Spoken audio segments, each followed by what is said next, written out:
તો મિત્રો, સ્વાગત છે એપિસોડ 3માં. અને આપણે એપિસોડ 1માં શીખ્યા કે સ્ટોક માર્કેટ શું છે, શેર બજાર શું છે, કેવી રીતના શેર કામ કરે છે, એ બધું જ આપણે બેસિક એમાં શીખ્યા. પછી એપિસોડ 2માં આપણે શીખ્યા કે ડીમેટ અકાઉન્ટ ક્યાં ખોલાવવું, કેવી રીતના ખોલાવવું અને એના માટે કેટલું જરૂરી છે ડીમેટ અકાઉન્ટ ખોલાવવું, એ બધી આપણે પ્રોસેસ શીખ્યા. તો હવે એપિસોડ 3માં આપણે એ શીખીશું કે ઇન્વેસ્ટમેન્ટ સારું છે કે પછી ટ્રેડિંગ સારું છે. કેમ કે જુઓ, સ્ટોક માર્કેટમાં બે પ્રકારના કેટેગરીના ટ્રેડર હોય છે.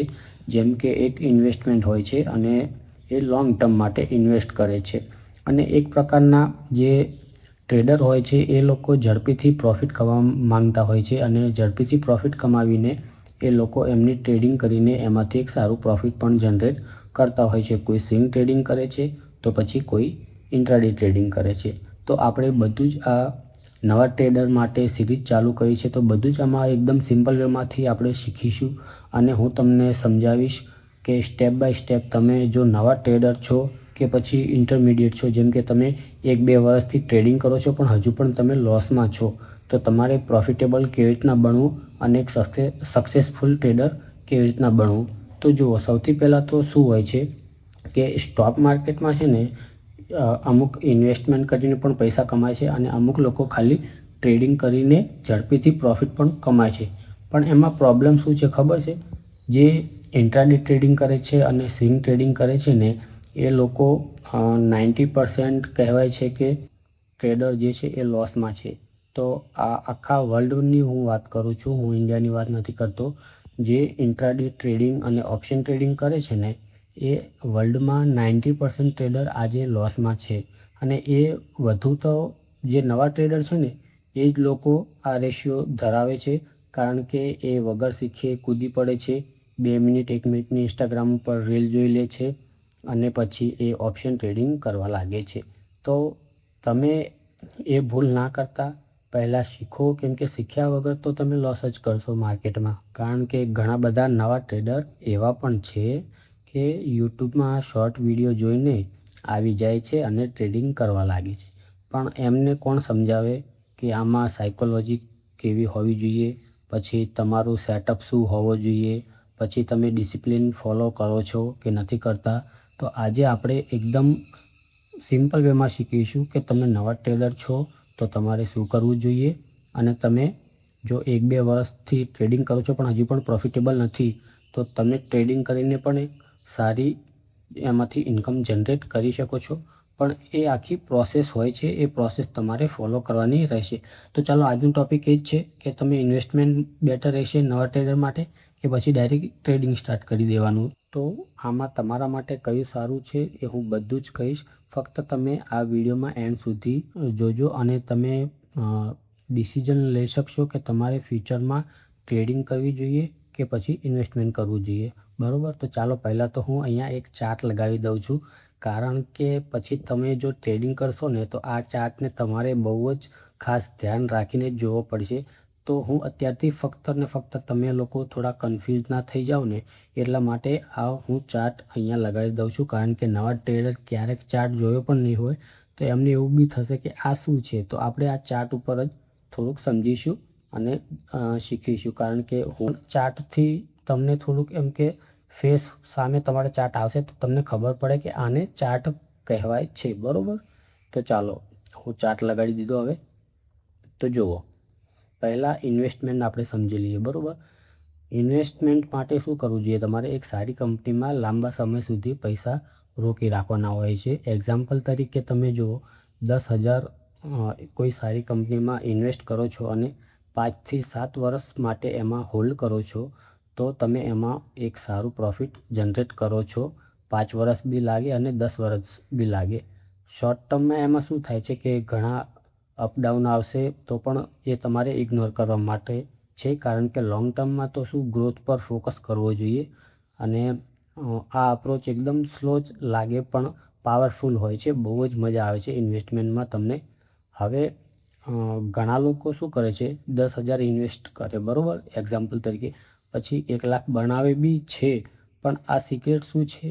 એમના પર એકદમ પેશન્સ સારું હોય છે, પછી સારી કંપની એ લોકો ખરીદી લે છે અને ડિસિપ્લિનથી એમાં જે છે એ સ્ટોક જોડે સંકળાયેલા રહે છે. તો હવે વાત કરીએ આપણે કે એક ટ્રેડર હોય એ શું ભૂલો કરે અને કેવી રીતના કરે એ બધું જ ડિસ્કસ કરીએ. તો જુઓ, ટ્રેડિંગ આમ જોવા જઈએ ને તો એકદમ ઇઝી છે, સિમ્પલ પણ છે, પણ લોકો શું કરે છે, બહુ જ કોમ્પ્લિકેટેડ કરી નાખે છે. ચાર્ટમાં એટલા બધા ઇન્ડિકેટર લગાવી દેશે કે પછી એટલી બધી લાઈનો ડ્રો કરી નાખશે, તો એમને ખુદ જ ખબર નહીં પડે કે ક્યાં બાય કરવું, ક્યાં સેલ કરવું, શું કરવું. પણ રિયાલિટી એ છે કે તમે આમાં છે ને ઇન્ટ્રાડે ટ્રેડિંગ કરશો ને તો ઇમોશન ગેમ છે એ તમારા માટે, અને એકદમ ડિસિપ્લિનથી તમારે ટ્રેડિંગ કરવું પડશે. અને રિસ્ક પણ બહુ જ હાઈ હોય છે, કારણ કે એમાં કેવું હોય છે કે અમુક લોકો તો સ્ટોપ લોસ પણ નથી યુઝ કરતા. તો બહુ જ હાઈ રિસ્ક હોય છે ઇન્ટ્રાડે ટ્રેડિંગમાં. અને સાચી વાત, 10માંથી 9 લોકો તો ઇન્ટ્રાડે ટ્રેડિંગમાં લોસ જ કરે છે. કેમ કે હું પણ જ્યારે 5 વર્ષ પહેલાં સ્ટાર્ટ કર્યું હતું તો મને પણ ઘણા બધા લોસ થયા હતા. પછી મેં સારા કોર્સ જોઈન કર્યા, બહુ જ શીખ્યો, અને પછી અત્યારે હવે પ્રોફિટેબલ એક ટ્રેડર હું બની ગયો છું. પણ હા, તમને બી વાર લાગશે. તમે 2-4 દિવસમાં કોઈના શોર્ટ વિડીયો કે પછી યુટ્યુબમાં કોઈ વિડીયો જોઈને, સ્ટ્રેટેજી જોઈને તમે પ્રોફિટેબલ ક્યારેય નહીં બનો. તો એના માટે તમારે થોડોક સમય પણ આપવો પડશે. ચાલો હવે એકદમ સિમ્પલ કોમ્પ્રોમાઇઝ કરીએ, બરાબર. ઇન્વેસ્ટમેન્ટ એટલે લોંગ ટર્મ માટે સૌથી બેસ્ટમાં બેસ્ટ તમે ઇન્વેસ્ટ કરીને એમાં સારા બેસ્ટમાં બેસ્ટ પૈસા કમાવી શકો છો. અને એકદમ લો સ્ટ્રેસ હોય છે, કોઈ જ મગજમારી નહીં. તમારે ટેન્શન ફ્રી રહેવાનું. બજાર ગમે એટલું રોજનું અપડાઉન થાય, તમારે કોઈ વાંધો નહીં આવે. અને એમાં વેલ્થ બિલ્ડ પણ સારી થાય છે, કેમ કે ઘણા લોકો એવી રીતના એમાંથી વેલ્થ ક્રિએટ કરી છે જે લાખો લગાવીને કરોડો કમાવી લીધા છે, પણ એ 5-6 વર્ષ 10 વર્ષ ઇન્વેસ્ટ કર્યા પછી જ. તમે એવું ના માનતા કે ઇન્ટ્રાડે ટ્રેડિંગ કરીને એ લોકોએ કમાવી લીધા છે. ના, એવું નથી. હા, હું ઇન્વેસ્ટમેન્ટની વાત કરું છું, બરાબર. તો જુઓ, નવો ટ્રેડર હોય કે પછી થોડોક જૂનો થઈ ગયો હોય, જેમ કે જે નવા ટ્રેડર બનવા માંગે છે અને જે જૂના ટ્રેડર છે, 1-2 વર્ષથી ટ્રેડિંગ કરે છે, તો હવે એનું પણ આપણે એક એક્ઝામ્પલ લઈ લઈએ કે જો તમે કદાચ નવા ટ્રેડર છો તો તમારે શું કરવાનું રહેશે. જેમ કે તમે શોર્ટ ટર્મ માટે બાય અને સેલ કરો છો અને પ્રોફિટ પણ કમાવો છો. પણ ઇન્ટ્રાડે એક જ દિવસમાં બાય કરવાનું હોય છે અને એક જ દિવસમાં વેચવાનું હોય છે. એને ઇન્ટ્રાડે ટ્રેડિંગ કહેવાય છે. આ તમને ના ખબર હોય તો નોટમાં લખી રાખજો. અને જે સ્વિંગ ટ્રેડિંગ કરે છે એ તમે સમજો કે આજે લીધું તો તમે એને 2થી 4 દિવસ 10 દિવસ સુધી તમે એને હોલ્ડ રાખો તમારા પાસે. કોઈ સ્ટોક લીધો, જેમ કે સ્વિંગ ટ્રેડિંગ માટે 100 પર લીધો અને તમે એવું ધાર્યું કે ચાલો 115 આવશે, 120 આવશે, ત્યારે હું આમાં નીકળી જઈશ. તો એ તમારું સ્વિંગ ટ્રેડિંગ થઈ ગયું. જેમ કે તમે 5થી 6 દિવસ કે પછી અઠવાડિયું કે પછી 10 દિવસ માટે એ શેરને હોલ્ડ કર્યો. અને ટ્રેડરની વાત કરીએ, જેમ કે જે ટ્રેડર છે આજકાલના નવા, એ લોકો શું કરે છે, શોર્ટ ટર્મમાં જ પૈસા કમાવા માંગે છે અને બહુ જ સ્ટ્રેસ હોય છે. રોજે જ ઘરે ઝઘડો પણ કરી નાખે, એટલા બધા સ્ટ્રેસ હોય છે એ લોકો. જો એમને લોસ થઈ જાય ને, તો આ ખુદ મેં અનુભવ કરેલો છે, કારણ કે મેં ઇન્ટ્રાડે ટ્રેડિંગ પહેલાં કરતો હતો ને ત્યારે બી, અને અત્યારે હું કરું, પણ એ ક્યારે કરું, જ્યારે મારો સેટઅપ કહે કે આજે તું બાય કર તો જ હું બાય કરું છું. બાકી હું મારા સેટઅપ સિવાય હું ક્યાંય હાથ નાખતો નથી. પણ આજકાલના ટ્રેડર શું કરે છે, 9:15 વાગ્યા, એ ભાઈ શું લઉં, કોલ લઉં કે પુટ લઉં, શું કરું શું ના કરું. અરે પણ શાંતિ રાખ મારા ભાઈ, તારો સેટઅપ આવવા દે, તારી સ્ટ્રેટેજી ફોલો કર, પછી તું એમાં એન્ટ્રી કરને. કેમ તમને 9:15 વાગે જ્યારે માર્કેટ ઓપન થાય એટલે તમે ભાગદોડ કરવા માગો, કોઈ ટેલિગ્રામમાં જોવે મેસેજ, એ ટીપ આવી, એ ભાઈ વોટ્સઅપમાં ટીપ આવી. પણ શા માટે? તમે શાંતિથી શીખીને પછી કરો ને.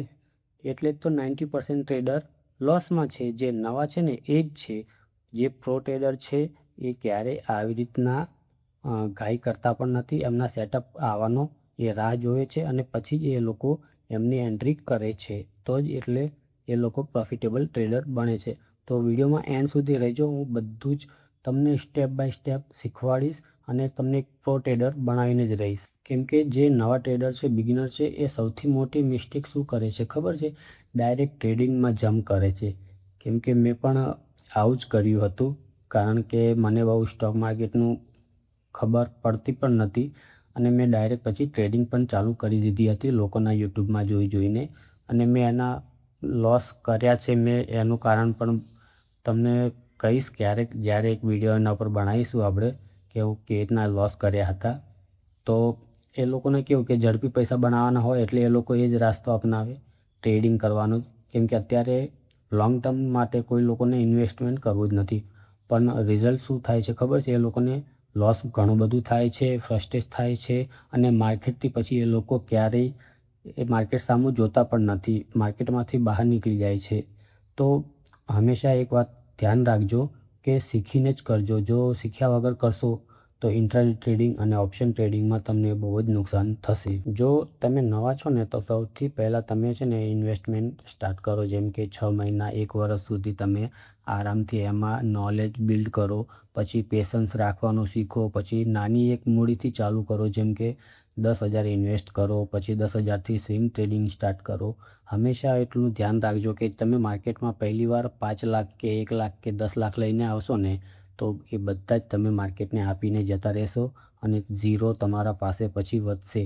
તો એ ભૂલ ક્યારેય ના કરતા. શીખવા માટે ફક્ત ને ફક્ત તમે 10,000 લઈને જ આવજો, કારણ કે એ તમને નહીં ઓળખે. તમે ડૉક્ટર હશો કે એન્જિનિયર હશો કે પછી કોઈ બી હશો તો તમારા પૈસા ત્યાં ઝીરો જ થશે જો તમે નવા ટ્રેડર છો. તો હંમેશા નાની મૂડીથી અને 10,000થી સ્ટાર્ટ કરજો.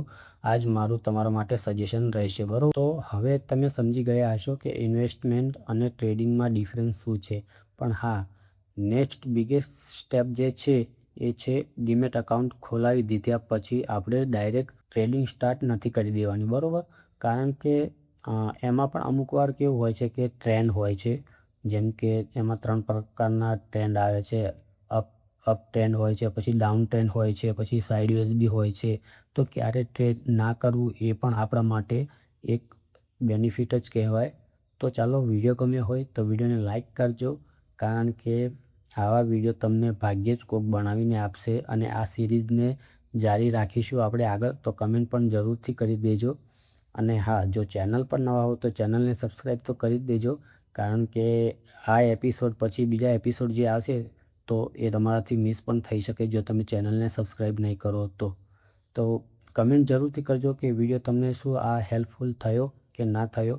મળીશું આપણે બીજા કોઈ નેક્સ્ટ વિડીયોમાં. ત્યાં સુધી જય હિન્દ.